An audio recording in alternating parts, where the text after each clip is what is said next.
Hello guys, situation ভীষণ খারাপ দিকে যাচ্ছে, একটুকু ভালো নেই। একরকম ভাবছি আর একরকম হয়ে যাচ্ছে সব আমাদের সাথে।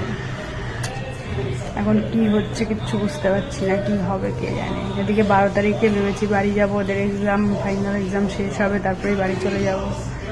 এখন এদের এক্সামেরই বা কি মানে কি হবে, যে ফ্লাইট সব বন্ধ রয়েছে, চালু হবে কবে, নর্মাল সব কিছু কবে হবে কিচ্ছু বুঝতে পারছি না। পরিস্থিতি ভীষণ খারাপ দিকে যাচ্ছে, ঘরের বাইরে বেরোনো যাবে না, এমার্জেন্সি অ্যালার্ট দিয়ে দিচ্ছে। কালকে সারা রাত ঘুমাতে পারিনি, সারা রাত খালি এমার্জেন্সি অ্যালার্টের খালি